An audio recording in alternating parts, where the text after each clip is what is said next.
One of the people who I tried to reach out to was Mark Zuckerberg.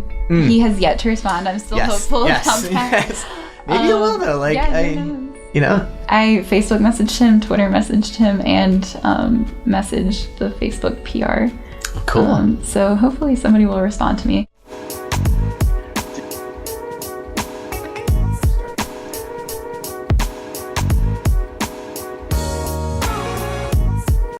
It's here. Launch day is upon us, and I love getting the chance to welcome these new authors as they showcase their books to the world for the very first time. Now, I get an inside sneak peek of what they've been up to, those awesome interviews they've landed, those moments of doubt, those times when they thought, there's no way I can finish a book, to the moment when they get that book in their hand and something really, really special happens when they have become an author. So I'm excited to be able to welcome them and showcase their stories to you. Those opportunities that they've had to create something awesome. And this group is a really unique one. People who are recent alums, recent grads, people who are family members of current students. It's really an awesome group of people to show that this is possible for nearly anyone. So enjoy their stories, welcome to this opportunity, and make sure you ask them, what was the coolest moment along the way? Or was there a moment when you thought this wouldn't happen? Congratulations to our newest authors.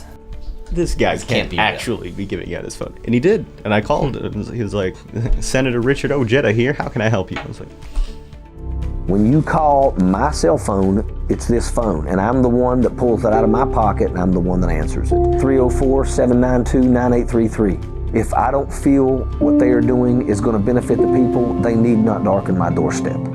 Wow. I apologize, Senator. I didn't think this was real. So now that I have you on the phone, I'm doing a project. Would you be interested in chatting it out? So I just found like he had his number on, I don't even know where it was, some site. So I called him, and it's like... You just cold called a doctor who got a chip implant in his brain. Yeah. Virtual high five on that one. Give me that's awesome. There you go. The key to transforming learning from an organic process to a machine-like downloading of information is a squiggly bit of brain known as the hippocampus. I mean, if I had the book that I have now, like in my hometown, there's someone who has an office, and she has a book, and she puts it on her door. Yep. And she's like, here I am, I'm the college counselor. This is the book I've written. It was like 20 years ago. It's completely outdated, but it does give her credibility in a small community. But that's as far as she's obviously going. So this is, I see what you're saying. Yours will put you national. It's putting me in a different... Exactly. My feedback is not about...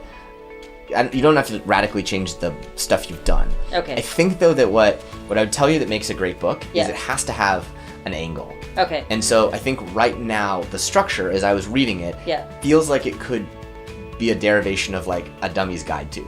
Not in a bad way, right? But I think it's more how-to-y, could be, that felt like it. Yeah. And I think what you want to do is you want to make sure that you've made some unique connections that have the sex appeal to it that'll get people to pay attention. I think one of the coolest experiences was really just like reaching out to people and interviewing them. So one of my approaches was to look at the Forbes 30 under 30 list, find all the Asian Americans on that list, and just straight up send them an email. And like most of them I had no contacts, but like prior contact with, or even like a connection. But still, I think because this topic that I'm writing about is so prevalent and increasingly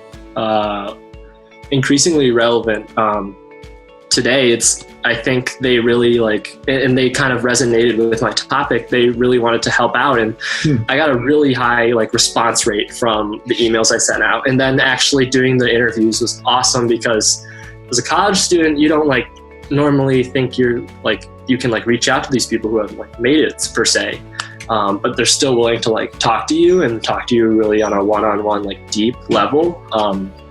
I think that's just awesome. You're not just taking something from them, but you have something to offer. Is there an example that you can think of, this was someone that they had to know that I spent a little time to find this? The guy I talked to yesterday, Ted Aaaand, was a doctor, and I think he had to know that I had dug pretty deep on the internet to find him, because I found this email of him presenting at a conference that had maybe 100 views on YouTube. Oh, really? How's it going? Really good. Good. Yeah? Feeling good? Yeah. Good. How's been feeling like you're finding good people to talk to? Yeah, really interesting people.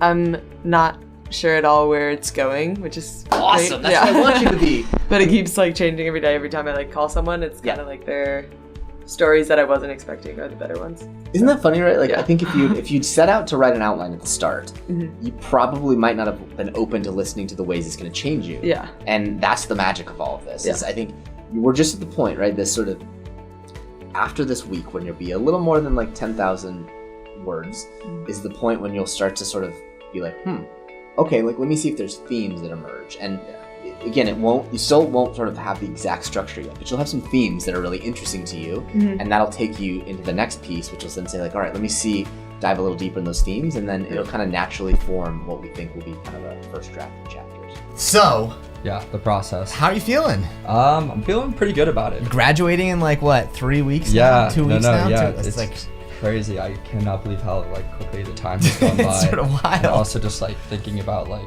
what was ahead for the semester and realizing like, wow, like completed like a lot of it already. Like final stretch right here, both in terms of graduating and like this initial finishing off of the manuscript. So when you signed up for this class, like so why did you just sign up for this? Because obviously you're a second semester senior. Yeah. You know, like you're like, a lot of people would be like, oh, I'm just gonna like take it easy. I'm gonna like, close it off. Like, you basically said like, I'm gonna sign up to do a thesis in my last semester. So what was the thing for you that like to say like, I should do this? Yeah. Well, I mean, I definitely had like a lot of friends and people be like, why are you gonna do that? It's our last semester. Like, this is stupid. This is your opportunity to kind of just like sit back and like really enjoy like the last like bit of college here. Yep. But I just really wanted to go through this process because I felt like it was like an opportunity that I really couldn't pass up. Like, when else are you gonna have this opportunity where you're like completely guided and have like step by step a way for you to go out and like actually create something and create a book?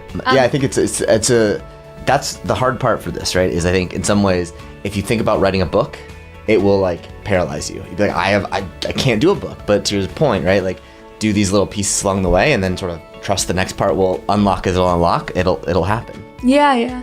And one cool thing that I've experienced is I've interviewed a lot of people from like different industries in the travel industry, and they're all talking about kind of the same trends, which is cool. Which interesting is like helpful for me. But like I don't know, I feel like I've done a lot of interviews. Yeah. Probably like 30. And wow, that's awesome. I know. And I don't know. I mean, like they're starting to like almost get like repetitive. Just because it's like the same trends keep coming up again and again, which is like cool. Yeah. So one of the coolest parts of writing the book was definitely having the opportunity to speak with some really talented individuals who are experts in their field and just have a lot of success. I really thought that I'd probably be speaking with maybe film students or people who are just starting out in the industry. I never imagined I'd be able to speak with people who, their short films premiered at the Tribeca Film Festival. They write for Disney. They write for The Late Late Show with James Corden. They write for the Jim Jeffries Show on Comedy Central.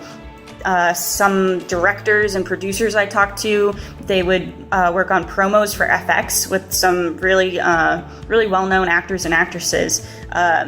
I also got to talk with some really cool stand-up comics. One, he was one of the last to perform on Letterman. Another one is an internationally known comic who's performed in, New Zealand, Australia, London, Scotland, you name it, he's performed there. So that was really neat to hear about all of his stories.